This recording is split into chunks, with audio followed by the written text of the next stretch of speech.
Mesdames et messieurs, bienvenue au JDD de ce 12 avril 2026, qui a le plaisir donc d'avoir sur son plateau un invité d'exception, parce que nous allons parler justement d'un sujet également exceptionnel. Vous savez, les Sénégalais et les mathématiques, c'est un sujet déjà, c'est un sujet de thèse, d'antithèse et de synthèse. Chacun peut trouver peut-être bon moyen d'évoquer la question justement des mathématiques. Mais pour y voir un peu plus clair et essayer de déblayer ou de débroussailler, c'est selon vous, nous avons invité sur ce plateau un mathématicien de renom, un Sénégalais qui est fier des lettres aussi, et qui a la particularité aussi d'avoir fait ses études en arabe. Retenez bien ce que je vous dis. C'est un arabisant et il est fier d'afficher effectivement son arabité. Eh bien, cet invité, c'est le professeur Mamadou Sangaré. Il vient exposer avec nous, discuter avec nous des mathématiques, faire comprendre les mathématiques, mais aussi surtout faire aimer les mathématiques. Et en même temps aussi découvrir la spécificité des mathématiques à travers justement son exceptionnel parcours. Professeur Mamadou Sangaré, bienvenue à JDD, qui vous reçoit avec grand plaisir. Merci beaucoup de m'avoir invité à ce plateau. Les mathématiques, tout le monde en parle, mais on a l'impression que tout le monde aussi redoute les mathématiques. Mais qu'est-ce qui fait que les mathématiques font peur aux gens? Oui, on a peur de son nom, enfin du nom mathématique. Oui. Mais tout le monde fait de la mathématique. Tout le monde fait de la mathématique. Depuis que l'homme a commencé à compter ses biens, oui, ses chameaux, à compter les jours, les mois, à construire ses habitats, il fait de la mathématique. On fait de l'arithmétique et de la géométrie. Donc la mathématique, tout le monde fait de la mathématique. Le problème maintenant, ce sont les démarches. Parce que les mathématiques ont évolué. Et j'ai toujours dit à mes étudiants, il ne faut pas toujours penser selon les noms qu'on donne aux objets mathématiques. Ce sont les noms très souvent qui font peur. Quand vous entendez parler de logarithme, alors que ce n'est qu'un nom. C'est comme si dans un village, alors vous voulez leur dire que l'équipe nationale du Sénégal arrive, et tu leur dis, Gaïnde Yanguignon, mais ils vont fuir, ils vont te laisser tout seul. Et tu auras l'effet contraire. Au lieu de l'accueillir l'équipe nationale, ils te laissent avec tes Gaïndes, tes lions. Et là, il faut dire tout simplement, nos enfants, nos héros arrivent. Donc, quelquefois, c'est le nom qui fait peur aux élèves. Alors, donc, il faut changer de pédagogie, et on est en train de le faire au Sénégal. Voilà, donc, mais ce n'est pas difficile. Tout le monde peut faire de la mathématique. Voilà. Il nous rassure pour mieux pénétrer l'univers qu'il connaît mieux que nous. Il dit que donc les mathématiques ne doivent pas faire peur, puisque tous les jours nous côtoyons la mathématique, ou peut-être même nous agissons et nous fonctionnons avec les mathématiques. Oui. Mais mon invité est aussi un universitaire, un chercheur, et il enseigne à l'université donc de Dakar. Il fut assistant, après il est devenu professeur titulaire de classe exceptionnelle. Et aujourd'hui à la retraite, mais je continue toujours à enseigner. Voyez-vous, les mathématiques ne quittent pas ce cher monsieur, mais ce cher monsieur également est très attaché aux mathématiques. Alors, il semble que les mathématiques, ça fait plus de 5000 ans. Mais à l'origine de l'humanité, comment les mathématiques se sont engouffrées dans la vie des gens d'alors, qui n'étaient pas assez bien outillés, qui n'étaient pas très bien connectés à l'univers, qui commençaient peut-être à s'étonner de la façon dont l'univers est organisé et structuré. Et paf, les mathématiques arrivent aussi peut-être bon participer donc à la régulation donc, du monde d'hier et d'avant-hier. Oui, alors au début, quand on était en terminale, on nous enseignait, on définissait les mathématiques comme la science des nombres, des quantités et des formes, la géométrie. Oui. Ça a commencé comme ça, la mathématique était une partie de la philosophie. D'autant plus qu'on parle de Pythagore, on a son théorème. Tous les grands mathématiciens d'ailleurs, c'était des philosophes. Et les mathématiques étaient liées à la physique. La physique est restée très longtemps comme seule source d'inspiration des mathématiciens.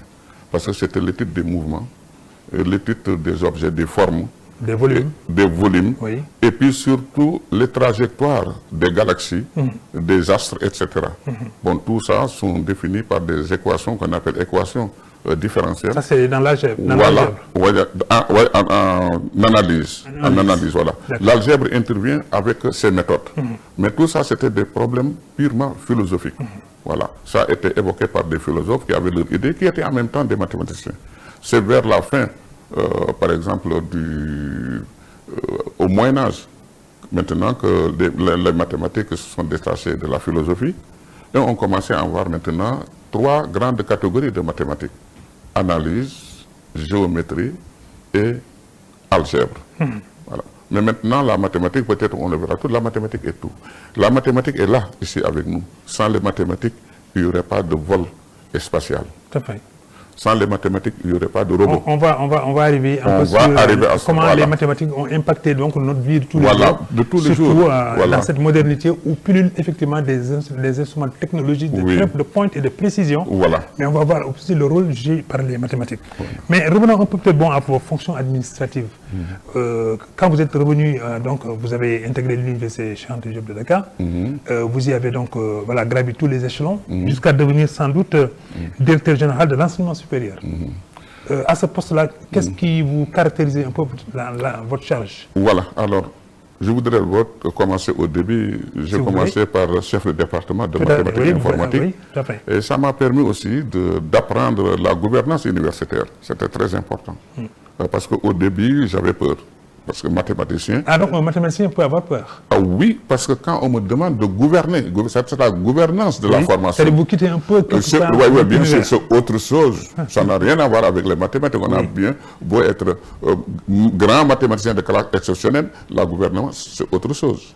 Je l'ai appris à travers les correspondances que j'avais trouvées là-bas, j'ai discuté avec eux. Après, ensuite, on m'a confié la coordination de l'université virtuelle africaine, pas sénégalaise. C'était un projet de la Banque mondiale. Donc, l'université africaine, l'université virtuelle sénégalaise, c'est une fille de l'université virtuelle africaine que j'ai dirigée pendant des années. Bon, c'était donc un projet de la Banque mondiale. Et puis, directeur de l'école doctorale mathématiques et informatique. Bon, je ne voudrais pas oublier que vous avez entendu parler de MCC, Institut africain des sciences mathématiques de Mour. Voilà, et je suis le fondateur de cette école et le premier président. C'est qu'ensuite que j'ai pris la direction de l'enseignement supérieur. Et avec la direction de l'enseignement supérieur aussi, j'ai appris beaucoup de choses. Ok, vous avez aussi été un inspecteur général justement de la formation. Oui, c'est le directeur général de l'enseignement supérieur. Donc il y a la formation, la gestion de toutes les universités, les programmes, licences, surtout avec le LMD, licence master doctorat. Voilà, donc nous avons pu quand même travailler avec d'autres à la mise en place du système LMD. Alors, je rappelle que nous recevons donc le professeur Mamadou Sangaré, qui est donc mathématicien et professeur de classe exceptionnelle. Mais professeur, je voudrais m'arrêter juste sur l'étape du Maroc. Vous, on semble dire que vous êtes un arabisant. Oui. Mais comment vos chemins ont croisé les mathématiques pour un arabisant qui, soit dit en passant, généralement fait ses études en Égypte, rarement au Maroc, ou alors dans les facultés islamiques ou des poésies et autres, mais les mathématiques pour un arabisant. Et ensuite qui revient à Dakar pour peut-être s'imposer au niveau de l'université Cheikh Anta Diop. Oui, bon, j'ai commencé mes études dans les Dara. Donc je n'ai pas fait d'études primaires. Alors dites-nous précisément dans quel Dara vous avez démarré. D'abord, il y a une école qui se trouvait à la Médina, rue 31, angle 28. Alors après, ça s'est déplacé à Fas, de l'Orme. Le professeur, le maître, notre oustaz s'appelait Adissis. Il était de Pout, Khodoba. Voilà, donc il venait donc nous donner des cours. Donc c'était des cours d'arabe, de Coran et des études des sciences islamiques. Voilà. On a appris tout ce que un enfant de Dara donc, devait apprendre, comme le Lahdariou, Risala, et puis surtout la poésie arabe. Donc s'il y a les grands poètes, donc il y a des livres que les arabisants appellent les moutoun, donc que nous avons appris ici avant d'aller au Maroc. Donc je suis allé au Maroc, c'est à la faveur d'un concours que le gouvernement sénégalais avait organisé. Donc c'est comme ça que j'ai obtenu une bourse pour aller au Maroc. Au Maroc, j'étais dans un lycée d'enseignement originel. Tous les cours étaient dispensés en arabe. Tous les cours étaient dispensés en arabe. On fait la religion. Mais ce n'était pas quand même une école confessionnelle. Mais on apprenait la religion. C'était l'essentiel. Mais dans cette école, il y avait aussi, on apprenait les mathématiques. Aussi, c'était pour ces applications, pour connaître les heures de prière et autre chose. Et le mirage, l'héritage. Il y a beaucoup de mathématiques, de travail sur les fractions qu'on devait connaître. Mais on apprenait aussi, on faisait aussi la biologie, géologie, etc. Et la philosophie grecque. Il y avait la pensée islamique à part en première. En terminale, on fait la philosophie grecque. Bon, on nous imposait aussi 2 langues. Bon, soit on nous proposait donc le français, l'anglais et l'espagnol, parce que là, il y a une partie du Maroc qui a été colonisée par, c'est le nord, alors colonisée par l'Espagne. Donc on te présentait 3 langues, tu devais en choisir obligatoirement 2. Et à l'examen, tu dois avoir la moyenne dans chacune de ces langues-là. Ces matières, sinon tu ne passes pas. On ne les appelait pas langues étrangères. On les appelait langues d'ouverture. Parce qu'on nous formait pour qu'on aille presser la bonne parole. Si tu maintenant veux expliquer l'islam à un Français, tu ne vas pas l'inviter à apprendre l'arabe. D'autant plus qu'on nous disait que dans le Coran, Dieu dit, quand il envoie un prophète à un peuple, il l'enverra avec la langue de cette population. D'accord. Voilà, c'est dans certains versets coraniques. Donc il faut parler la langue des personnes que tu veux maintenant inviter à l'islam. Il faut parler la langue, il faut la maîtriser. Donc on nous présentait ça pas comme langue étrangère, mais comme langue d'ouverture. Ça devait nous permettre de presser la bonne parole. Bien sûr, pour ceux qui optaient pour la section charia. On avait aussi des sections, comme ici au Sénégal. Charia, c'était une section. Il y avait S2, oui. Donc sciences naturelles. Il y a S1, sciences mathématiques. Et moi, j'ai fait S2. Parce que je n'ai pas, à l'enseignement primaire, je n'ai pas fait de mathématiques. Oui. Mais avec le temps, j'ai commencé à l'aimer. Et ma chance aussi, c'est d'avoir des professeurs qui étaient très patients. D'accord. Voilà, qui encourageaient les étudiants. Vous comprenez un peu que vous avez quelques lacunes et des retards un peu. Oui. Voilà. J'ai expliqué à mes étudiants que ma première note de mathématiques, c'était 4 sur 20. Et je suis sûr qu'il m'a donné 4 comme ça. Je ne sais pas si je méritais 4. Voilà. Mais après, je me suis dit, écoutez, je n'ai jamais eu comme note 4 dans aucune matière. Jamais plus ça. C'est là où j'ai mis beaucoup d'efforts. Voilà. Je suis allé acheter des livres. Au parcours, par terre. Et c'était un livre écrit en arabe.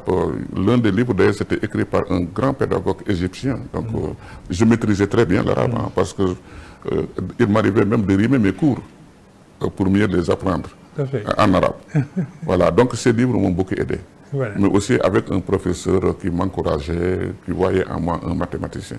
Même après le BFM, en seconde, c'est lui qui a tout fait, parce que dans notre établissement à Tétouan, il n'y avait pas de série S2. Il m'a pris dans sa voiture, il m'a amené jusqu'à Fès, c'était des kilomètres. Et il m'a confié au responsable de l'école, celui-là, nous voulons qu'il fasse les mathématiques, alors que je ne voulais pas faire les mathématiques. Alors, donc notre invité, professeur Mamadou Sangaré, lors de son séjour justement au Maroc, il obtient son 3e cycle en mathématiques. Celui qui avait démarré justement avec une note de 4. Je connais des anciens du lycée Charles de Gaulle, du lycée Faidherbe, du lycée Blaise Diagne, qui n'ont jamais eu 2 en mathématiques. Eh bien, ils se reconnaîtront à travers justement cette émission. Mais donc, professeur, vous êtes resté au Maroc. Et ensuite, vous avez eu effectivement ces diplômes-là. Mais vous aviez également à l'idée de revenir au Sénégal sans doute pour participer à l'enseignement ou alors peut-être pour mettre à exécution votre formation. Ouais, j'ai fait ma thèse de 3e cycle au Maroc, en algèbre. D'ailleurs, quand je voulais venir, c'est le doyen de la faculté, Idriss Khalil, un grand mathématicien. Donc, après ma maîtrise, je voulais venir, il m'a dit, ah non, je ne te laisse pas partir avec un simple diplôme de maîtrise, tu continues. À l'époque, l'inscription au 3e cycle était réservée aux Marocains. Aux Marocains. La coopération s'arrêtait au niveau de la maîtrise. J'ai eu cette chance, parce que quand je l'ai dit, il m'a dit, c'est ma faculté. Donc c'était quelqu'un de très puissant comme Souleymane Niang. Il a demandé et obtenu mon inscription. Alors donc j'ai fait mon 3e cycle. Après ils m'ont offert un poste. J'ai enseigné à la faculté des sciences, l'université Mohammed V pendant 5 ans avant de venir au Sénégal. Mais ceux qui m'ont vraiment encouragé à venir au Sénégal, j'avais l'intention de venir. Oui. C'était l'ambassadeur du Sénégal au Maroc à l'époque, Babacar Diop. Babacar Diop. Babacar Diop. D'accord, mais nous le saluons. Ah oui. Son fils est là, c'est docteur Diop, donc pharmacien. Pharmacien, d'accord. Voilà, pharmacien. Bon. Alors c'est lui vraiment qui m'a appelé, on a longuement discuté. Je lui ai dit non, j'ai l'intention de retourner au Sénégal. Entre-temps, Feu Iba Der Thiam, qui était ministre de l'Éducation, il était en visite au Maroc. Ils sont allés au ministère de l'Éducation nationale. Il semble qu'il y a un Marocain qui a parlé vraiment de l'excellence des relations entre le Sénégal et le Maroc. Et il a dit, on a même un bon professeur de mathématiques qui est là. À la sortie, Iba Der, il semble, il a dit à l'ambassadeur, mais écoutez, un bon mathématicien est là, alors qu'au Sénégal, on a un déficit de professeurs de mathématiques. Il faut tout faire pour qu'il revienne au pays. Voilà, ça s'est passé comme ça. Donc c'était entre Iba Der Thiam et l'ambassadeur Feu Babacar Diop et surtout le recteur Souleymane Niang. Et il m'a très bien accueilli quand je suis arrivé. Ben, paix à l'âme de Babacar Diop, paix à l'âme aussi du professeur Souleymane Niang, paix à l'âme aussi du professeur Iba Der Thiam. Voilà. C'était des gens du savoir dans leur domaine respectif. Mais professeur, maintenant, vous décidez de revenir. Mais savez-vous qu'à l'époque, il y avait des stars de la mathématique au niveau de l'Université de Dakar. N'avez-vous pas appréhendé votre arrivée comme une sorte de bleusaille chez vous? Parce que quand même, avoir dans une faculté où il y a Sahil Thiam, où il y a Maguette Thiam, où il y a, je pense, Seydi également. Seydi, il y a Badi. Il y a Badji aussi. Bon, il y a Badi, il y a Galaïdia. Tous ces grands noms donc, de la mathématique, ça n'a pas sonné comme une sorte de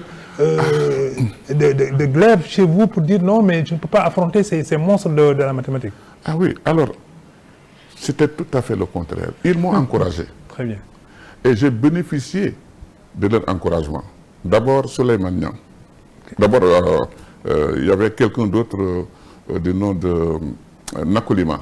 Oui, Nakolima, un grand mathématicien. Tout à fait. Oui. Et celui, quand il m'a appelé, il était chef de département. Quand il m'a accueilli, la première phrase qu'il a prononcée, alors, tu travailles en algèbre, moi je suis en analyse, j'aurais bien souhaité qu'on travaille ensemble. Il me l'a dit. Souleymane Niang, j'étais encore assistant, au maître assistant, il m'a confié l'Institut de recherche sur l'enseignement des mathématiques, de la physique et de la technologie. Il répétait. Ce n'est pas une mince affaire. C'est un poste qui avait toujours été occupé par des professeurs titulaires. J'étais assistant. Il me l'a confié. Et quand je suis allé le voir pour lui parler, je dis, est-ce que je ne connais pas encore le système éducatif sénégalais, il s'agit de l'enseignement des mathématiques. Est-ce que vous ne pouvez pas me mettre là-bas, derrière quelqu'un pour que j'apprenne? Oui. C'était Maguette était dans son bureau. Il était ministre de l'intégration économique ou quelque chose comme africaine, ça. Voilà, africaine. Oui. Alors il m'a dit non, tu en as la potentialité, tu as la force potentielle pour diriger cet institut. Ce qu'il te faut, c'est quelqu'un qui t'aide à transformer cette force en énergie cinétique qui fait bouger les choses. Je m'en chargerai. Il a dit à Maguette Thiam, il faut l'aider dans ce sens-là. Ils m'ont tellement encouragé que je croyais, je me prenais pour... voilà. Donc je dis aussi cet enthousiasme et l'amour des mathématiques assez grand. Mathématicien. Sahir, d'ailleurs, une fois je suis allé le voir avec un de ses anciens étudiants. C'est lui qui a créé les mathématiques appliquées au Sénégal. Au Sénégal, c'est lui. Donc il a eu comme étudiant de 3e cycle Feu Galaïdia, mon ami Marito Niang. Donc c'était un étudiant de Sahir. Et Maguette Thiam aussi.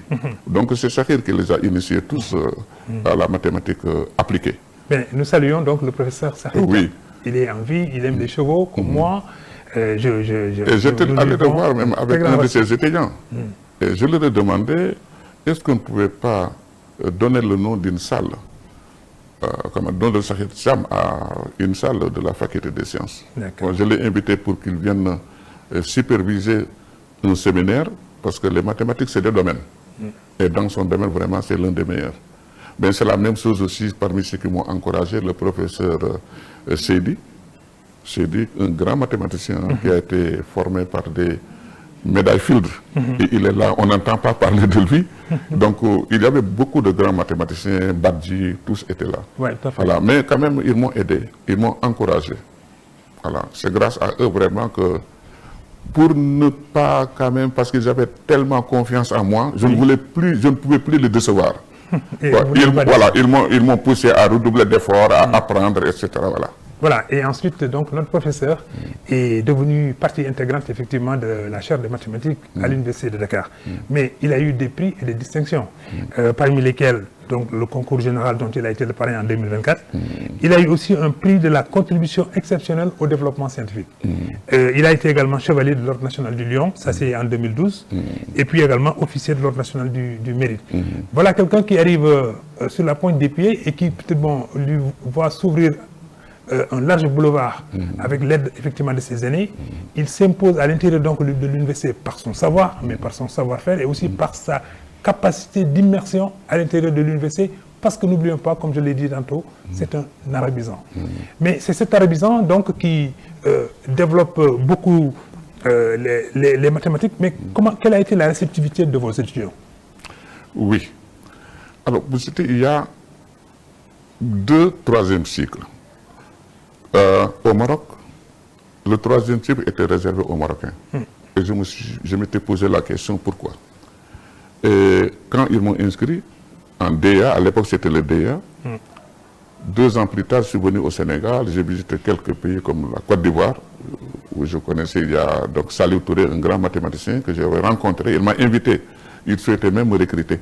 Alors, mais l'esprit du 3e cycle au Maroc, c'était tout à fait différent. Eux, ils ne formaient pas des mathématiciens. C'était le moment où la coopération commençait, les Français commençaient la France commençait à retirer ses coopérants. Il fallait donc former des mathématiciens pour les remplacer. Dans beaucoup de pays, c'était la formation relève. Au Maroc, ce n'était pas le cas. Ils sont allés négocier avec des sommités, des écoles mathématiques, dans beaucoup de domaines, algèbre, analyse fonctionnelle. C'était vraiment, parmi eux d'ailleurs, il y avait des médailles Fields qui venaient là-bas, comme Jean-Pierre Serre. Bon, ils voulaient là-bas, ils leur ont demandé de leur former des mathématiciens et pas de profs de maths. Mathématiciens. Alors, quelle est la nuance entre la nuance, prof de mathématiques, c'est quelqu'un qu'on a formé pour qu'il enseigne. D'accord, la discipline mathématique. La discipline mathématique. Quand on te forme pour uniquement remplacer le coopérant qui est là. D'accord. Donc, ta mission, voilà, c'est d'enseigner. Le jour où tu es à la retraite, tu laisses tomber parce que ta fonction, c'était d'enseigner. On ne te demande plus d'enseigner. Mais mathématicien, c'est que tu es missionnaire. Il est dans la recherche. Il est dans la recherche. Il appartient à une école de mathématiques qui doit développer. C'est toute une communauté. La mathématique n'est pas linéaire. C'est plusieurs branches. C'est plusieurs branches. Il n'y a pas de mathématicien. Elle est exponentielle. Exponentielle. Il n'y a pas de mathématicien qui soit plus fort que tous les autres mathématiciens, même dans son domaine. Donc, c'est des branches, à n'en plus finir. Donc, on a un tronc commun. Oui, mais après, maintenant, chacun prend. Quand tu fais ça, ton maître te forme pour que tu aies, comme on le dit en Wolof, ce wird. Et c'est ça le mathématicien. Donc, quand on forme un mathématicien, c'est qu'il est missionnaire. Sa mission, c'est de développer son domaine. Prendre des étudiants. C'est pourquoi très tôt, je les salue aussi, j'avais pris quelques 6 étudiants. Ils ont commencé avec moi. Ils ont fait leur DA, puis leur thèse de 3e cycle, et puis la thèse d'État, parce qu'à l'époque, la thèse d'État existait, et c'était ma communauté. Voilà. Donc c'est grâce à eux, je ne sortais pas de cette communauté, je n'étais pas seul. Alors, je les remercie tous parce qu'ils sont tous devenus professeurs titulaires de classes exceptionnelles. Ils ont occupé, oui, occupé le poste de chef de département, directeur de l'école doctorale. Et j'ai maintenant de petits-fils. Hein. Voilà. Dans cela. Voilà, mais maintenant avec le recul, puisque vous dites que vous parlez de petits-fils, avec le recul maintenant, comment appréciez-vous vous-même votre matière d'abord, les mathématiques, mais comment se fait-il également qu'elles soient en conflit permanent avec les Sénégalais qui ne semblent pas s'engouffrer dans cette brèche pour au moins écarter, élargir l'horizon des jeunes scientifiques au Sénégal. On remarque qu'il y a beaucoup plus de littéraires, entre guillemets, que de scientifiques aimant et adoptant les mathématiques, les sciences physiques. D'ailleurs, on va revenir également sur la relation entre les mathématiques et les sciences physiques. Mais pour l'instant, c'est qu'est-ce qui fait que les Sénégalais sont réticents à s'ouvrir donc les horizons scientifiques? Ok. Bon, les Sénégalais aiment les mathématiques. Ah oui? Ah oui, parce que le mathématicien pour les Sénégalais, c'est une star. Donc, ils aiment les mathématiques, mais ils ont peur des mathématiques. Et alors maintenant, c'est cette peur qu'il faut vraiment éliminer. Qu'il faut vaincre. Qu'il faut vaincre. Il y a plusieurs manières. Quelquefois, il y a des gens qui disent qu'il y a des obstacles psychologiques. Par exemple, quand tu fais une erreur dans un cours de mathématiques, le professeur dit que tu ne connais rien. Et quand le professeur vient en classe, il n'est pas souriant, il est froid, etc. Tout ça, ça joue sur la psychologie de l'enfant. Deuxièmement, il ne faut pas que la mathématique en classe soit théorème, démonstration. Il ne s'agit pas de cumuler des savoirs. Il faut aussi que l'élève apprenne à mobiliser ses connaissances en vue de régler des problèmes. Et ce qu'on dit maintenant dans approche par compétence. J'étais à Hambourg, j'ai discuté, là je vais faire une petite digression, avec un artiste. Bon, avant l'artiste, j'avais discuté avec le maire de Mbour, je crois qu'il s'appelait Silla, qui avait invité donc tous ses collaborateurs. Je leur ai demandé, qu'est-ce que vous attendez de EMS que j'allais créer? On a parlé. Alors, à l'époque, même, j'avais pris un lycée pilote. Chaque fois que j'ai invité des mathématiciens, à l'époque, j'ai invité chaque année presque 4 mathématiciens médaille Field. Ils venaient donner des cours à Hambourg. Alors, c'est médaille Field, l'équivalent du prix Nobel. Du prix Nobel, oui, ils venaient enseigner. Les grands mathématiciens, ils ne demandent rien. Quand ils les invitent, surtout ils savent qu'ils peuvent avoir des disciples. Bon, ils viennent maintenant pour avoir des disciples. Ils venaient donner des cours à Hambourg. Avec, voilà, aux étudiants. À chaque fois que quelqu'un venait, donc je l'amenais dans un lycée. Alors, j'avais dit quelquefois, un jour, je dis ce que je ne comprends pas. Les Sénégalais qui prennent les pirogues pour aller en Espagne, en Europe, beaucoup d'entre eux ont vu ce qu'on appelle la poussée d'Archimède. À travers voilà, au lycée, on l'apprend. Pour dire que si vous mettez un corps dans l'eau, alors l'eau donc va pousser ce corps avec une force en kilogramme qui est l'équivalent du volume de ce corps. Ce n'est pas le poids, le volume. Si le corps, par exemple, a un volume de 1 mètre au cube, donc l'eau le pousse avec 1 kg, 2 mètres, 2 kg. Maintenant... C'est proportionnel. C'est proportionnel. Alors ce que compte maintenant, c'est le poids du corps. Et si maintenant le corps a pour volume 3 mètres au cube, il ne faut pas que le poids de ce corps plus la charge dépasse 3 kg. Parce que l'eau le pousse avec une force de 3 kg. Oui. C'est simple. L'élève le fait en classe, tu lui poses des questions, il a 20. Le lendemain, un charlatan le rencontre. Il lui propose un voyage en Espagne. Tu me donnes 5 millions. Il met la pression sur sa famille, qui vont se débrouiller pour lui trouver ces 5 millions. Le jour du départ, il vient. Il trouve la pirogue. Il lui suffit tout simplement de maximiser le volume de la pirogue. Voilà, tu l'ajoutes, tu l'augmentes. Tu peux supposer que cette pirogue n'a pas de poids. Tout ce qu'il prend, c'est le poids des partants. Des passagers. Des passagers. Alors maintenant, s'ils sont au nombre de 100, donne à chacun d'entre eux 5 kg. Tu fais la multiplication, tu fais le calcul. tu as la certitude que ça va couler.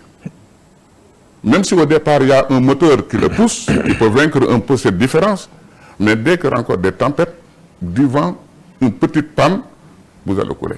Alors, avant-hier, il a eu 20 en classe. Aujourd'hui, c'est sa vie. Il a perdu d'abord les 5 millions de ses parents. C'est sa vie qui est en danger. Il a 0. Le problème, c'est qu'il n'a pas su mobiliser ses connaissances, la poussée d'Archimède, pour résoudre des problèmes. Il l'a appris tout simplement parce que c'est un des comptes mille et une nuits. Il ne voit pas le lien. Il y a une finalité pratique, une finalité... Oui, bien sûr, quand tes connaissances scientifiques ne te permettent pas de changer ton comportement de manière que quelqu'un te dit « Ah, ça c'est un mathématicien ou c'est un physicien si tu vis comme n'importe quelqu'un qui n'a pas fait l'école, quel est le sens d'apprendre la science? Alors, je termine. Quand j'ai quitté Mbour, j'avais une invitation, c'était pour inviter à, comment dirais-je, c'était une exposition artistique. J'ai trouvé, quand je suis rentré dans la salle, j'ai vu un tableau. On a dessiné une pirogue, il y avait dedans des jeunes.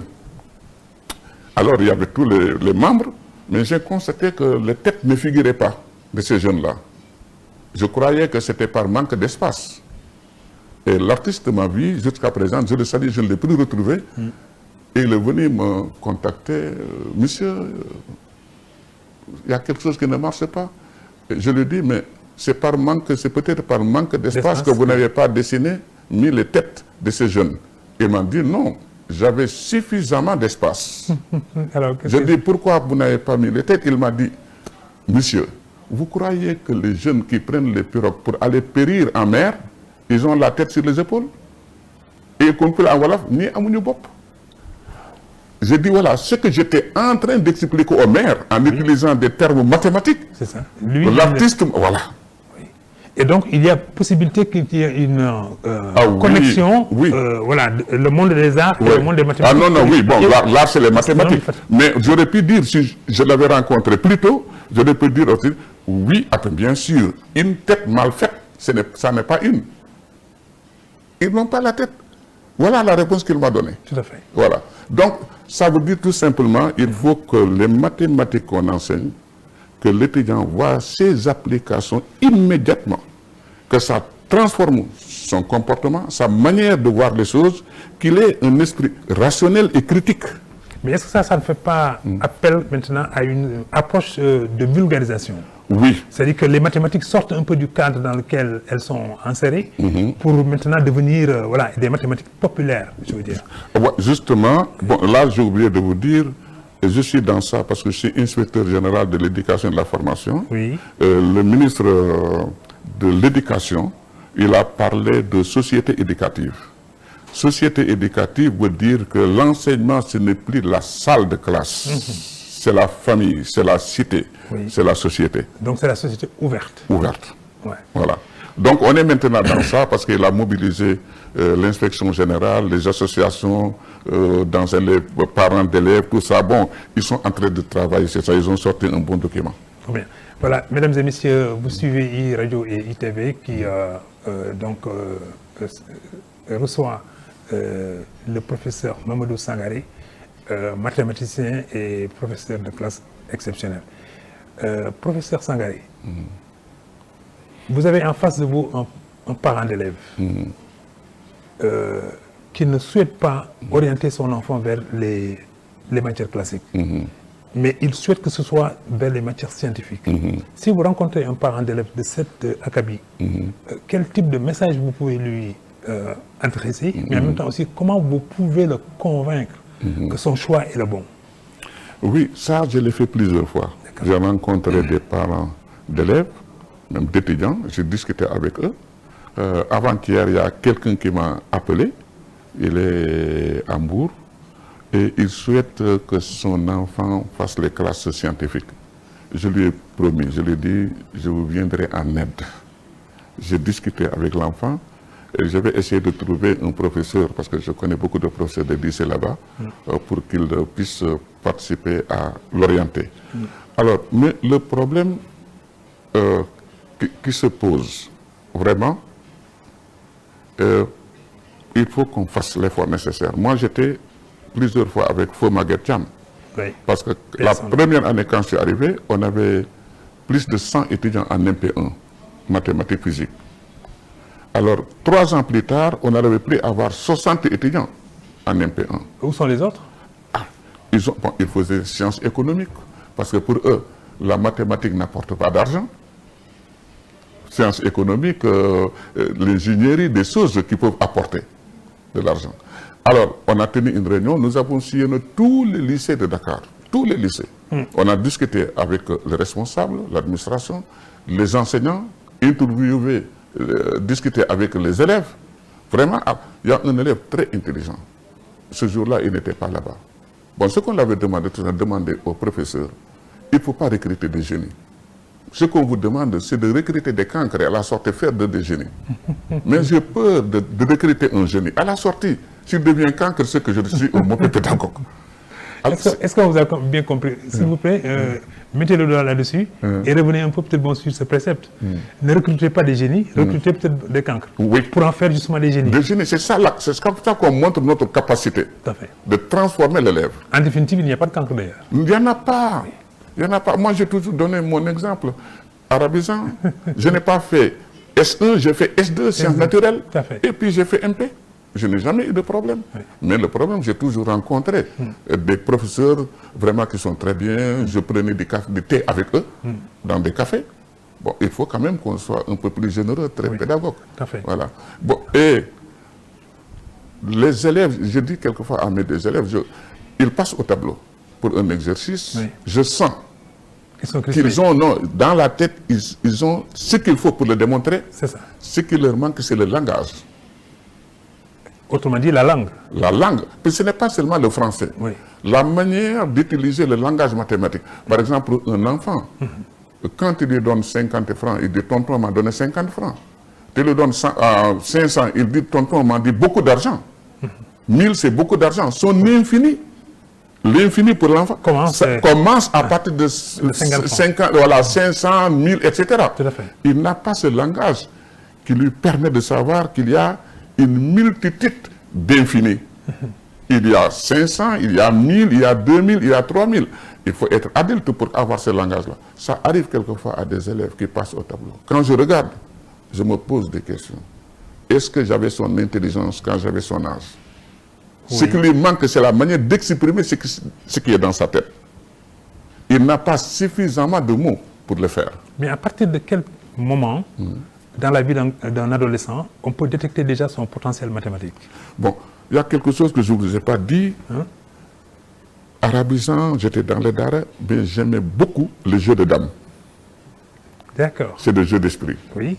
Quelquefois, on confond jeu de dames, jeu d'échecs, Scrabble, avec le jeu avec mise. C'est tout à fait différent. Différent. Chaque jeu a ses règles. Non. D'abord, c'est la mise, tu mets de l'argent. C'est ça qui n'est pas bon. Enfin, c'est ça que la religion interdit. Oui. Mais le jeu en tant que tel, c'est un jeu de stratégie. Il y a beaucoup de combinaisons mathématiques dans le jeu de dames, beaucoup de combinaisons mathématiques dans le jeu d'échecs. Beaucoup, même dans le jeu de cartes. Ça te permet de prévoir, de prédire, de ceci. C'est des jeux. Est-ce que vous n'ajoutez pas aussi le houré? Tout ça, n'importe quel. Le houré, voilà, tout ça, j'aimais ça. Peut-être ces jeux ont contribué. Voilà.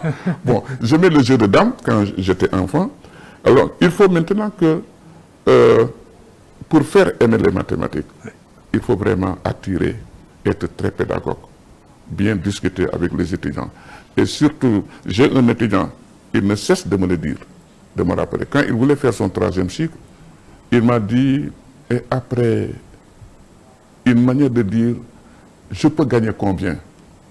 Je lui dis, si tu veux avoir de l'argent, il y a un chemin qui est beaucoup plus court. Va être commerçant.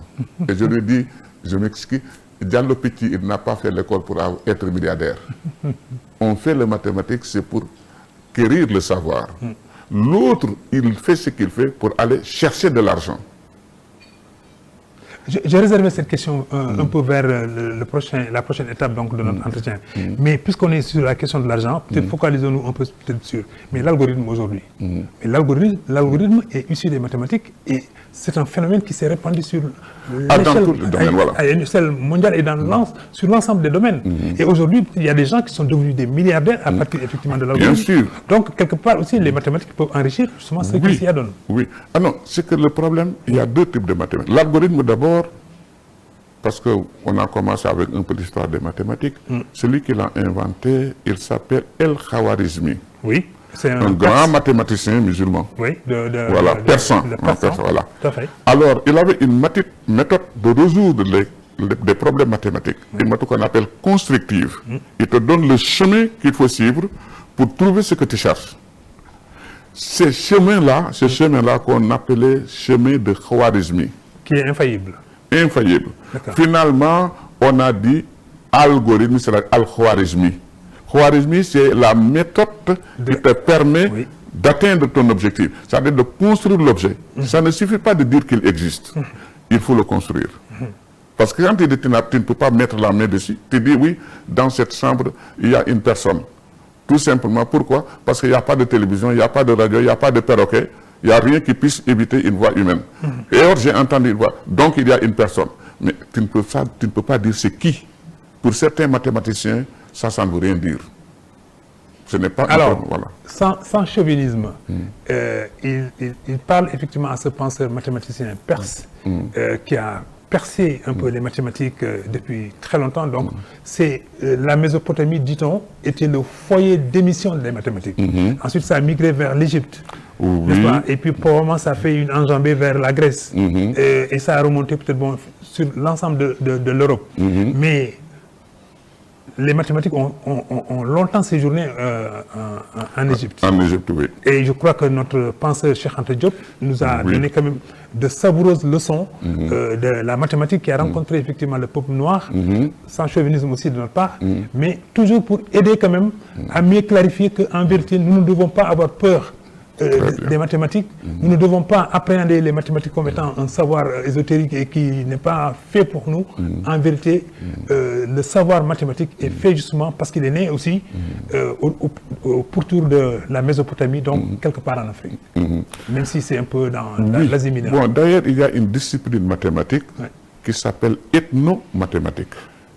J'ai rencontré quelqu'un, il est allemand, mais africain de nationalité, parce qu'il était mozambicain, qui s'intéressait beaucoup à l'ethnomathématique. C'est la mathématique de chaque peuple, qu'il découvre à partir des motifs des tisserands, les objets que nous utilisons. Je l'ai invité 2 fois à Dakar. Et mon souhait, c'était qu'il forme ici des Sénégalais dans sa discipline. On n'a pas encore fait suffisamment de recherche dans les aspects mathématiques dans notre tradition. Et c'est très important. Lui, il était même allé, quand je l'ai vu, il m'a dit qu'il était à Tombouctou. Il a vu là-bas un marabout qui a écrit un livre d'héritage, mais en utilisant des courbes, pas des fractions. Parce que dans l'héritage, les parts, c'est des fractions. C'est un demi, moitié un demi, un quart, moitié de un quart, c'est un huitième. On s'arrête. De l'autre côté, c'est 3 demi, sa moitié c'est 1 tiers, et la moitié de 1 tiers c'est 1 sixième. Voilà les 6 parts. On travaille sur des fractions. Lui, il utilise des courbes. C'est la compte, parce que les fractions, tu peux sauter. Mais une courbe, c'est une succession continue de points. Et avec cette courbe, il créait des problèmes. C'est-à-dire, il met ici les parents, parce qu'il peut te dire, il renverse. Parce que là, on dit, c'est son père. Quelle est sa part? Lui, il fait un problème mathématique. Quelqu'un est mort, voilà, X a hérité de temps, etc.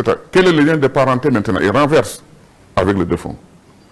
Il a dit que ça l'a tellement impressionné, il s'appelle Jabar, il est je crois, le directeur de chaire de mathématiques d'Andalousie, il est en France, bon, il est algérien d'origine, il a été ministre. On a longuement discuté, il m'a dit, il a donné ce sujet en un français, mais qui ne maîtrisait pas l'arabe.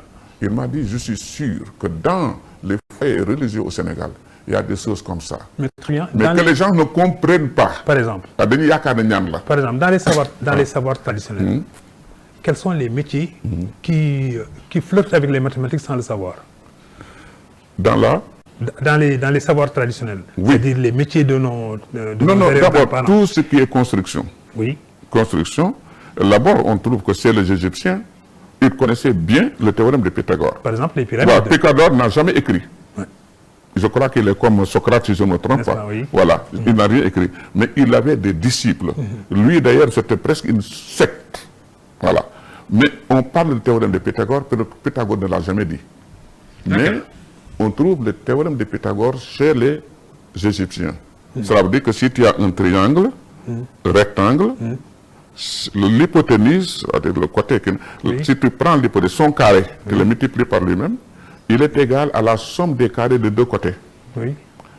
Alors, bon, maintenant, comment réaliser l'orthogonalité de manière à avoir un triangle rectangle? Les Égyptiens avaient leur méthode. Ils prenaient donc une ligne de longueur, attends, je prends 3, 4 et 5. 3, 4, 5, ça fait donc 12. La longueur c'est 12. Ils prennent ici 3, et puis il faut prendre ça 5. C'est sûr que l'autre, 4, l'autre c'est 5. Mais si tu as 3 fois 3, ça te fait 9. 9, oui. 4 fois 4, 12. 4 fois 4, ça fait 16. 16 plus 9, 25. Donc c'est 25 au carré. Donc le triangle, c'est un triangle rectangle. C'est avec ça qu'il mesurait l'orthogonalité des murs. Parce que quand il est maçon, il faut que ça soit en pic, il ne faut pas que ça s'incline. Avec ça, il le mesurait avec des moyens très simples. Mais ça, on l'a toujours. Alors l'autre aspect, et ça c'est un problème mathématique qui n'est pas résolu jusqu'à présent. Quand on donne, bon, c'est résolu dans certains cas, mais avec nos grands-pères, la forme de la maison était circulaire. Oui. Mais c'est-à-dire que si on te donne le contour, la question, quelle est la plus grande surface? Par exemple, voilà, le contour, quand on te donne un contour qui est fixe, quelle est la plus grande surface que ce contour peut encadrer? C'est circulaire. Parce que donc, quand vous prenez un carré, mais le carré, tu peux retirer, comme ça devient un rectangle, ça devient comme ça. Finalement, tu peux avoir une ceinture. Voilà, et la surface est très petite. Et c'est le même contour. La forme des maisons des anciens Africains était toujours circulaire. Je pense qu'en partant des matériaux de base, en partant peut-être aussi des métiers qu'exerçaient peut-être les premiers hommes en Afrique, et aussi peut-être l'application jusqu'à présent de certains métiers traditionnels exercés de la même façon qu'il y a peut-être 100 ans, 200 ans, 300 ans, je n'en sais rien. Il y a possibilité, tel que vous l'avez décrit, de faire une jonction avec ces savoirs traditionnels pour démontrer que les mathématiques sont applicables sur nos propres univers, mais en même temps aussi que les Africains ou les Sénégalais de façon plus particulière peuvent donc épouser les mathématiques et essayer de les diffuser à une vaste échelle. Très bien. Alors c'est pourquoi j'avais demandé, j'ai invité cette personne, il est venu 2 fois, j'étais allé même à l'école normale supérieure rencontrer le directeur, l'actuel doyen de FASTEF, de la faculté, de l'ancienne école normale supérieure. Ah oui, d'accord, oui. Voilà. Alors, ce que je voulais, qu'il forme des Sénégalais qui vont avoir le courage d'aller dans les fonds du Sénégal, les villages, faire là-bas le dessin. Moi, je n'aime pas de littérature comme ça, ou bien prendre des études faites, par exemple, même si c'est au Mali, aux États-Unis, etc., et maintenant les amener. L'effort qu'on doit faire, c'est d'aller, comme adresse, au fin fond du Sénégal. Mais vous avez rencontré également un artiste, dites-vous, à Hambourg. Mais même le monde, l'univers des artistes peut être associé également à ce projet d'expansion des mathématiques. Ça veut faire des statistiques. Vous avez parlé, donc j'ai oublié, comment encourager les étudiants. Oui. Il y a quelque chose qui peut les aider. Par exemple, le concours général. On a le concours général. J'en profite pour remercier le président de la République pour m'avoir choisi. Vous avez été parrain Oui, en 2024. En 2024. Alors, on organise aussi des olympiades de mathématiques, nationales et panafricaines. Ce sont des indicateurs de performance. Mais ce qu'il fallait faire, on peut reprendre le cursus de tous les élèves sénégalais qui ont été lauréats au concours général. Confier ça à des spécialistes qui nous disent quelle est la composition de leur famille, combien de langues ils parlent dans leur famille, quelle est la participation de leur famille à leur éducation, la distance qui séparait leur maison à leur établissement, la manière dont les établissements étaient gouvernés. Tout ça, c'est pour dégager, trouver les critères de performance pour les partager. Moi, je crois que ça, c'est très, très, très important. Pourquoi ils ont été les meilleurs? Ça serait une bonne chose. C'est pourquoi il faut éviter vraiment d'y aller comme ça. Il faut que ça soit basé vraiment sur des données scientifiques. Et ça serait une très bonne chose. Il y a le concours général qui est un élément essentiel. Oui. Retrouver tout ça, tous les lauréats, depuis 10 ans, et confier ça à des spécialistes de pédagogie, de comportement des élèves, etc. Parce que dans le projet du ministre de l'Éducation, quand il parle de société éducative, il évoque aussi qu'il ne s'agit pas seulement d'apprendre les sciences. Il faut aussi renforcer la littérature, la philosophie et tout basé sur l'éthique. Et on doit prendre en compte nos réalités. Parce que le jeune Sénégalais, je ne peux pas prendre un livre de pédagogie qui est ce type de problème, donc français ou allemand, etc. Mais quand on dit Sénégalais, d'abord c'est son histoire, c'est sa géographie, c'est ses cultures, etc. C'est ça qu'on doit prendre en charge pour voir maintenant comment convaincre les parents et comment racoler les États et les amener à aimer les mathématiques. Très bien. Mesdames et messieurs, vous suivez donc le JDD du 12 avril 2026 qui reçoit le professeur Mamadou Sangaré, mathématicien de classe exceptionnelle. Professeur Sangaré, vous parlez effectivement des parents et de l'approche qu'il faut avoir pour que les mathématiques soient diffusées vraiment au niveau de la base. Je vous donne l'exemple que j'ai personnellement vécu à Bakel. C'est de retrouver 5 jeunes garçons, moyenne d'âge 5 ans, 6 ans. Ils étaient autour d'un jeu. Et à un moment donné, ce qui a attiré mon attention, c'est que chacun parlait dans sa langue et les autres comprenaient la langue du premier qui parlait. Et donc, à tour de rôle, chacun d'eux racontait son histoire ou bien son anecdote. Et ça provoquait une hilarité qui est diffusée chez les 4 autres. J'ai dit, mais ce phénomène de compréhension des langues par ces jeunes qui n'ont pas encore 10 ans, du point de vue de la mathématique, comment on peut la traduire, l'interpréter de façon à ce que peut-être, bon, voilà, ces gens qui sont réceptifs déjà à l'univers des langues, le soient également au niveau des mathématiques. Est-ce qu'il y a possibilité peut-être bon de servir, si c'est un bon exemple, naturellement, bien sûr. de moi qui m'a complètement enthousiasmé. Alors, je vous dis une chose, même la langue, le langage, parce qu'aujourd'hui l'algèbre est définie, les mathématiques sont définies maintenant comme le langage des sciences. La mathématique est une langue qui a sa grammaire, qui a son dictionnaire, et puis il y a ses conjugaisons. C'est une langue. Ce n'est plus maintenant le calcul. C'est une langue, la mathématique. Et cette langue maintenant, elle est universelle. Les physiciens empruntent le langage mathématique pour exprimer des choses. Par exemple, ici, je peux parler du plan. Je peux dessiner. Oui. Je peux parler de l'espace de dimension 3. Mais quand je parle de l'espace de dimension 4, je ne peux plus. L'intuition ne marche plus. Je ne peux plus tracer. Seules les mathématiques peuvent nous montrer maintenant comment apprivoiser ces espaces-là, même quand la dimension est infinie. Et ça, c'est la force des mathématiques. C'est la force. Et puis, comprendre les langues, ça c'est très important. J'ai un prof mathématicien, c'était au lycée, qui me disait qu'il était très fort en langue arabe. Il parlait aussi espagnol. Il faisait des poèmes. Mais il m'a dit, un mathématicien, bon mathématicien, c'est un littéraire qui a raté sa vocation. Voilà. Mais alors, nous, quand on était au lycée, les plus nuls en mathématiques, j'en faisais partie, hein, les plus nuls en mathématiques disaient que, on nous disait, mais vous comprenez bien français, et puis ensuite vous ne comprenez pas les mathématiques. Oui. Et les gens disaient que c'est un non-sens. Or, ceux qui étaient très bien en mathématiques, les Massamba Choy, les Babacar Niang et autres, mais eux, ils étaient très brillants en mathématiques, et ils disaient qu'ils étaient limités en français. Donc, on ne comprenait pas qu'est-ce qui fait qu'il y ait cette césure-là. Une explication arrivée plus tard, mais qu'est-ce qui explique un peu cette césure? Non, c'est-à-dire, bon, et puis deuxièmement, quand on commence les mathématiques, on ne parle pas le langage mathématique. On parle le langage ordinaire. Si vous faites les mathématiques en français, il faut maîtriser le français. Sinon, quelquefois, il y a des étudiants qui ratent un exercice tout simplement parce qu'ils n'ont pas compris l'énoncé. Ça, c'est important.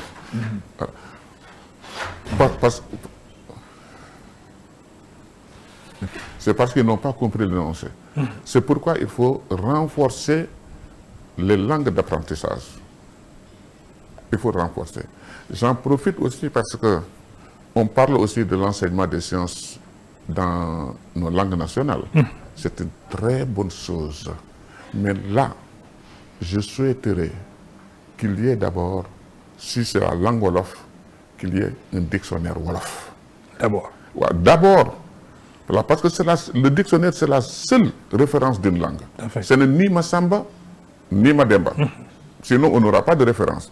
Dans le dictionnaire français, trouve un mot, c'est un mot français d'origine espagnole. Mais il est français parce qu'il est dans le dictionnaire.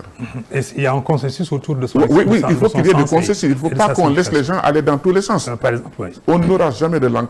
Il faut qu'il y ait aussi sa grammaire. Autrement dit, il faut du sérieux même. Voilà, justement. Et troisièmement, c'est la manière de les présenter. Je parle bien Wolof. Je ne suis pas Wolof. Je suis Peul. De nom, le sangré c'est de Peul. Ma mère est Bambara. Je ne parle pas Peul. Mais parce que le milieu où je me trouvais, quand j'apprenais le Coran, on nous faisait l'exercice en Wolof. Pour moi, le Wolof, c'était une langue d'école, pas une langue d'identité.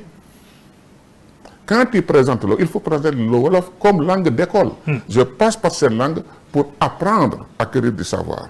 Mais je ne l'apprends pas parce que je suis Wolof. Dès que tu le fais, tu gâches tout. Ok. Voilà. Et si tu le fais, si on le fait, on va enrichir le Wolof. Parce que il y a 2 écoles de grammaire en arabe. Toutes ces 2 écoles-là, les maîtres, grands maîtres, ce ne sont pas des arabes. L'un s'appelle le Siboï, il est perse. Il est perse. Et l'autre s'appelle El Kassaï. Je crois qu'il doit être de Kazakhstan. Donc ce sont d'autres, parce qu'ils sont venus enrichir la langue arabe. C'est d'autres peuples qui sont arrivés. Voilà. Et il faut donc faire de la langue Wolof des autres langues que nous transcrivons, des langues d'école, et pas des langues d'identité. Voilà. Et de ce point de vue, donc, les mathématiques peuvent peut-être être diffusées. Ah oui, bien sûr. Bien sûr, ça sera donc la mathématique, sera enrichie, mais aussi ces langues seront enrichies. Mais 2 questions assez rapidement, mais par des réponses aussi rapides. Est-ce que aujourd'hui, ce n'est pas compliqué que d'apprendre les mathématiques? Non. Oui et non. Non. Ce n'est pas compliqué d'apprendre les mathématiques. Ce n'est pas compliqué, et surtout avec les méthodes d'enseignement aujourd'hui, ce n'est pas du tout compliqué. Est-ce que les mathématiques peuvent nous sortir de la situation que nous vivons aujourd'hui? Bien sûr. Je vous dis une chose, mais il faut qu'on y mette de l'argent. 3 remarques. Au Sénégal, il n'y a pas d'école de textile et de tannerie. Pourquoi? Textile et tannerie. Tannerie? Oui. Quand j'étais au Maroc, donc j'ai fait le lycée en 68, à Fès, ce n'était pas la capitale. Il y avait une école supérieure de textile et de tannerie. Oui. Maintenant, il y a des écoles des sciences de la peau. Oui. Je ne parle pas de ceci traditionnel. Quelquefois, les gens me parlent de... je ne parle pas de ça. Oui, des babouches. Imaginez, par exemple, que nous ayons des professeurs, des élèves formés à l'université, Bac plus 5, dans les sciences de la peau. Je le dirais en Wolof. Tu le fais pour devenir cordonnier, woudé. Oui. C'est un métier. Si maintenant on arrive qui vont prêter, par exemple, quelque part dans une banque, voilà, qui mettent en place une entreprise avec des machines très modernes, plus modernes même que les machines de bâtard. qui arrive à gagner le marché de chaussures de la police, de la gendarmerie, etc., ça fera combien? Ils pourront recruter beaucoup de Sénégalais. Mais on n'a pas d'école de textile, on n'a pas d'école de tannerie. Ok, ça on le retient. Voilà, vous retenez ça. Oui, il y avait 3 usines à Pékin qui ont fermé, c'était ce type-là, etc. Tout à fait. Mais parce qu'on ne formait pas des Sénégalais dans et pourtant, nous produisons du coton. Oui, mais on a du coton. Il faut vraiment former. Il faut que nos universités s'orientent vers ça. Dans ces métiers, il y a beaucoup de mathématiques. Il y a beaucoup de chimie organique. Pourquoi on ne le fait pas? Alors, je crois que ça, c'est un problème. C'est dans notre tête. Le Sénégalais... Le blocage, c'est tout. Le blocage, c'est dans notre tête. Cela veut dire que pour travailler dans le domaine des peaux, il faut être woodé. C'est faux. C'est un métier. Absolument. Pour maintenant pêcher, il faut être molle. Non. En Tunisie, quand j'étais directeur général de l'enseignement supérieur, la Tunisie nous avait donné une 50aine de bourses. Aucun Sénégalais ne l'a choisi. Oui. J'y étais. Mais professeur, on termine par la question justement de la numérisation. Ah oui. On ne connaît pas les pointures des Sénégalais. Et même les fabricants de chaussures au Sénégal ne peuvent pas fabriquer à l'identique la même paire de chaussures, mettons le 41. Qu'est-ce qui explique un peu ces différences sur la concision, sur la précision? Est-ce que les mathématiques peuvent aider quand même? Ah oui, bien sûr. Les mathématiques, c'est la précision. Et maintenant, quand on dit numériser, il faut nous dire qu'est-ce qu'on numérise? Très bien. Le numérique, c'est que tu es dans un domaine, tu parles langage mathématique et tu le transformes en chiffres pour le numériser. Et c'est la technologie maintenant qui fait le travail. Parfait. Ou bien on numérise dans le domaine de la fabrique des chaussures. Ils peuvent prendre les mesures rapidement, les couper sans erreur, les dimensions, si c'est 42, etc. Mais en numérisant, tu peux confier ça à une machine automatique qui te fait le travail rapidement. Donc quand on numérise, il faut qu'on mette en place nos priorités. L'intelligence artificielle, c'est pareil. Est-ce qu'on a besoin d'une machine intelligente dans le domaine de l'agriculture, de la pêcherie? Mais il ne faut pas acheter une machine dont on n'a pas besoin. Voilà. L'intelligence artificielle fait de très grands progrès dans notre pays. Une menace ou bien c'est une panacée? Non, ce n'est pas une menace. Il faut savoir choisir. Il faut savoir choisir. Ce qu'il faut savoir aussi, les entreprises qui créent ces machines intelligentes, ils ont besoin de marché. Ils font beaucoup de bruit. Il faut qu'on fasse très attention. Donc faisons très attention. Voilà, j'ai un ami mathématicien que j'ai invité ici une fois. Il s'appelle Zermanov, vous pouvez trouver son nom. C'est un Russe d'origine, il travaille aux États-Unis. Maintenant, il travaille avec les Chinois. Il s'intéresse maintenant à l'intelligence artificielle. Il a dit, ça ne fait pas 2 mois, il m'a envoyé un message. Bon, il s'emporte contre ces entreprises-là. Parce que quelquefois, on parle de machines comme ordinateur quantique, etc. Ça n'existe pas encore. On ne l'a pas encore créé. Mais il prépare les esprits. Le jour où il est là, maintenant, ce sont les pays africains qui achètent. Mais avant d'acheter, il faut voir quelque chose. Par exemple, quand j'ai mis ici une formation de cryptographie, comment prendre des messages venant de ceci, etc. Oui. Bon, j'ai fait attention, j'ai discuté avec des gens. Il a dit, on n'a pas besoin d'une cryptographie qui capte des messages venant de Mars. Le Sénégal n'est pas dans la conquête de l'espace. Tu le fais, tu formes des étudiants.